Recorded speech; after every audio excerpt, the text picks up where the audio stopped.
Bonjour à tous et bienvenue dans ce nouvel épisode du quart d'heure littéraire, l'émission qui vous permettra de faire croire à vos amis que vous y connaissez en littérature, alors que pour vous, Zadig de Voltaire, c'est avant tout une marque de vêtements. Il est vrai que de nos jours, la littérature passe quelque peu au second plan. Pourtant, il n'en a pas toujours été ainsi. Longtemps, la littérature a été un canal pour promouvoir la langue et son prestige, et à partir de là, le prestige du pays.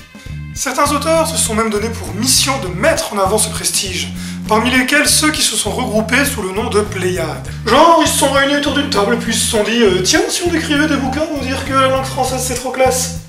Oui, enfin, c'est quand même un petit peu plus compliqué que ça, hein. Il y a quand même tout un contexte.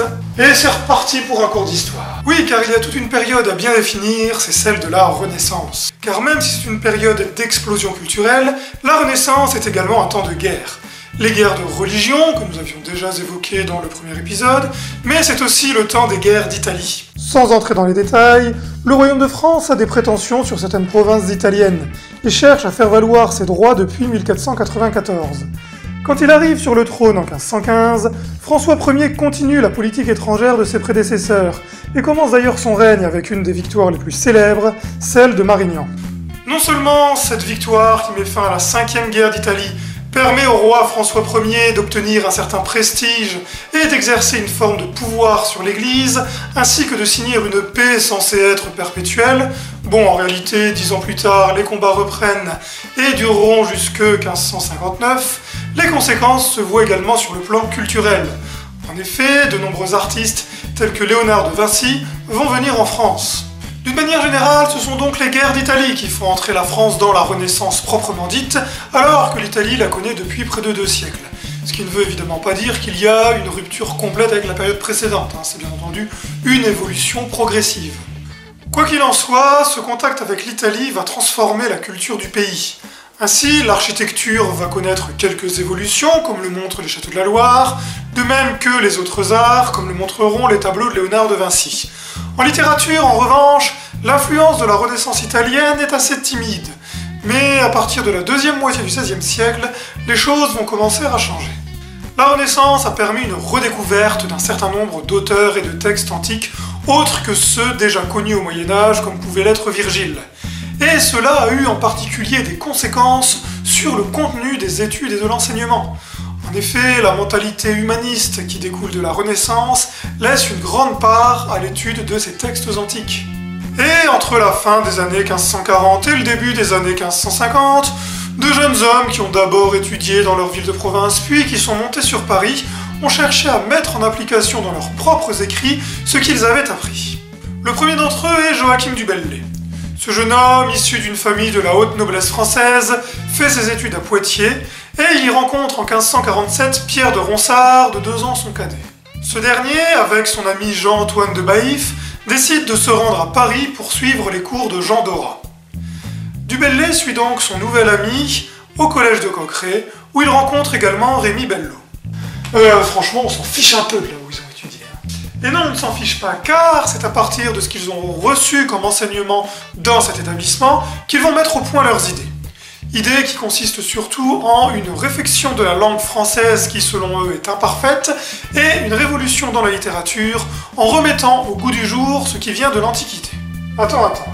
Donc si je résume bien, c'est des jeunes gens un peu cultivés qui ont fait leurs études sur Paris, qui vivent dans un monde un peu artistico-créatif, qui pensent avoir la science infuse en matière de bon goût et qui veulent imposer leur propre goût en rejetant ce qui plaît au plus grand nombre à l'époque, et qui portent des barbes et des moustaches. En fait, c'est pas des poètes, c'est des hipsters. T'en as pas marre de tes interventions inutiles? Bref, l'étude des textes grecs, latins et italiens permet à ces jeunes gens de former leur goût. Au début des années 1550, ils font la rencontre d'un groupe issu d'un autre collège, le collège de Boncourt, ce qui leur permet de faire connaissance avec Étienne Jodelle, Jean de la Péruse, puis Pontus de Thiard, issu lui d'un 3e courant qu'on appelait l'école lyonnaise. Ça en fait quand même du monde là. Les 2 auteurs qu'il faut vraiment retenir sont Ronsard et du Bellay. Ce sont eux qui ont eu le plus d'influence sur la suite et qui ont vraiment forgé les principes du mouvement. Principe qui consiste avant tout en une recréation de la langue française et à partir de là en une nouvelle manière de faire de la poésie. En ce qui concerne la langue, les poètes veulent avant tout l'enrichir. Ils savent qu'ils disposent d'un matériau imparfait, mais également de tous les éléments pour pouvoir l'améliorer. D'autant que depuis 1539, François Ier, avec son ordonnance de Villers-Cotterêts, avait fait du français la langue officielle de l'administration. Cela peut paraître anodin, mais c'est pourtant très important pour le prestige de la langue.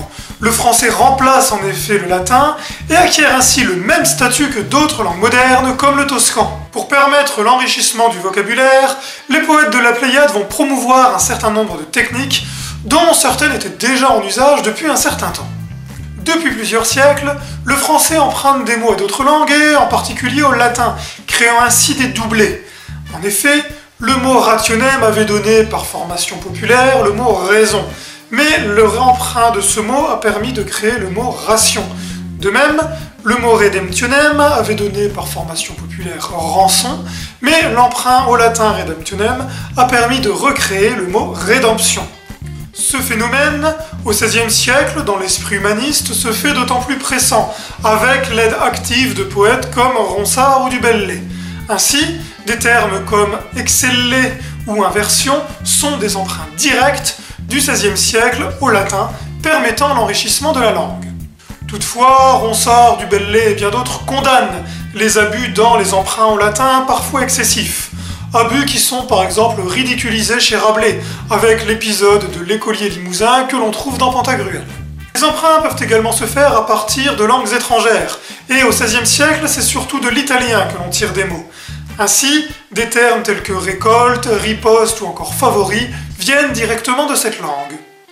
Toutefois, c'est à partir de ce qui est parlé dans le pays que les deux auteurs privilégient l'enrichissement de la langue, en particulier avec la réutilisation de termes anciens tombés quelque peu en désuétude, ou encore avec le recours à des termes techniques qui permettraient de forger de nouvelles métaphores. Enfin, avec l'utilisation de termes issus des différents dialectes parlés dans le royaume. En effet, le français désigne avant tout la langue parlée dans l'Île-de-France, mais le royaume de France comporte un tas d'autres langues dont les emprunts permettraient d'enrichir assez fortement le vocabulaire français. Enfin, une autre technique consiste en la création de mots nouveaux et en particulier de composés.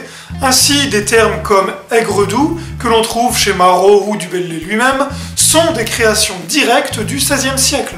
Tous ces éléments sont théorisés par Joachim du Bellay en 1549 dans Défense et illustration de la langue française.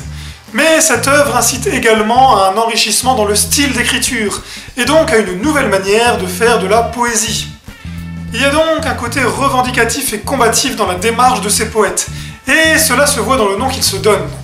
Je le sais, c'est le titre de la vidéo, c'est la Pléiade. Et non, le nom choisi est celui de Brigade, beaucoup plus combatif. Mais à partir de là, dans le groupe, Ronsard sélectionnera une sorte d'élite qu'il nommera Pléiade, en référence à un groupe de 7 poètes de l'époque alexandrine, c'est-à-dire des 3e et 2e siècles avant Jésus-Christ. Et c'est quoi leur programme ? 2 minutes, je vais y venir. Donc les principes consistent avant tout en un rejet des formes poétiques médiévales telles que le rondeau ou la ballade. Des ballades ou des rondeaux ? Mais attends, c'est saut 15e siècle. Tu m'as pris pour François Villon ou Charles d'Orléans. Ils rejettent également une traduction pure et simple des textes anciens. Si je veux lire Ovide ou Virgile, je lis ça en VO, hein. Qui a envie de lire ça en VF, sérieux ? En revanche, ils préconisent une imitation et une innutrition des auteurs anciens, c'est-à-dire s'inspirer de ceux-ci pour recréer une œuvre nouvelle qui leur soit propre. Ah, et puis en France, tu vois, on sait pas vraiment faire des œuvres originales dignes de ce nom. Pour en trouver, tu vois, faut passer les Alpes et aller en Italie. Eux, ils savent y faire, tu vois. C'est vraiment quelque chose qui est à la fois original et en même temps authentique. En plus, avec tout cet ajout des références gréco-romaines, ça donne un petit côté vintage. Chez nous, t'as que des trucs mainstream de toute façon, quoi.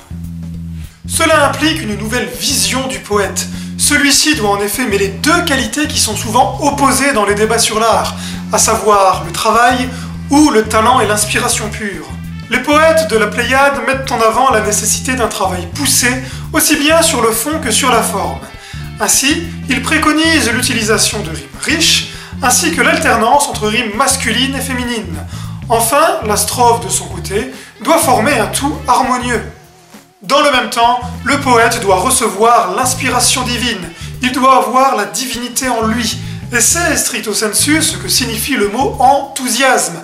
Tel Orphée, Le poète doit être inspiré par les muses. Alors c'est bien de mettre en place tous ces principes, tout ça, etc. Mais est-ce qu'ils les ont appliqués dans leurs œuvres? Eh bien, si on regarde de près, c'est plutôt le cas. Le premier recueil de Du Bellay, L'Olive, paru en 1550, imite la poésie de Pétrarque, l'auteur italien qui a popularisé le sonnet, même si, quelques années plus tard, Du Bellay a fini par rejeter la poésie pétrarchisante. Véritablement fasciné par la Rome antique, Du Bellay a pu se rendre dans la ville éternelle. Il faisait en effet partie de la suite de son oncle Jean, cardinal envoyé auprès de la cour du pape. Toutefois, une fois à Rome, il déchante assez vite. L'état de délabrement de la ville le déçoit, d'autant que ce délabrement est également moral.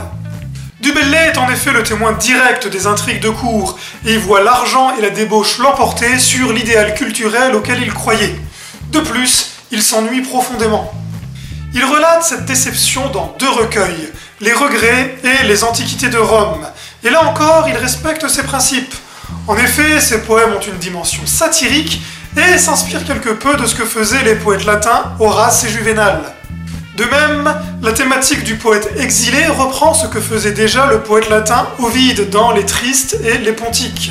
À l'instar de celui-ci, Du Bellay montre sa nostalgie et exprime son désir de retrouver sa terre natale.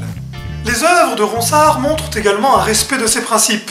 Ainsi, parmi ses premiers recueils, on compte les Odes, parus en 1550, et qui reprennent un genre antique mis en avant par des auteurs tels que Pindare ou encore Horace, tandis que ses Amours, parus en 1552, sont de leur côté d'inspiration plutôt pétrarchisante.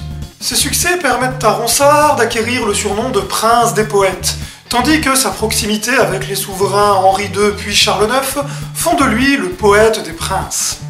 Le succès ne se dément pas, et on retrouve encore dans ses œuvres suivantes des thématiques antiques.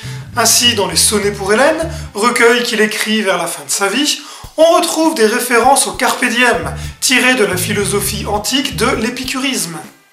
En fait, son seul véritable échec sur le plan littéraire fut la Franciade, une tentative ratée d'épopée à l'antique à propos de la France, un peu à la manière de ce qui se faisait avec l'Énéide ou l'Iliade. Et c'est ainsi qu'étonnamment, malgré l'immense succès qu'a connu Ronsard de son vivant et l'importance qu'il a eue dans la poésie française, ses œuvres ont connu une éclipse de près de 2 siècles, pendant lesquels il a été oublié, voire dénigré. Les auteurs classiques, tels que Malherbe ou encore Boileau, voyaient en lui un auteur pédant et qui en faisait trop. Et ce sont les romantiques, et en particulier Sainte-Beuve, qui vont faire redécouvrir cet auteur, et d'une manière plus générale, la Pléiade et tout ce que ce mouvement a pu apporter à la littérature française. Voilà, cet épisode est à présent terminé, j'espère qu'il vous a plu. Si jamais vous avez des remarques, n'hésitez pas à les faire paraître dans les commentaires, moi j'y répondrai. Vous pouvez également vous abonner à la chaîne ou me suivre sur les réseaux sociaux. Quant à moi, je vous dis à la prochaine!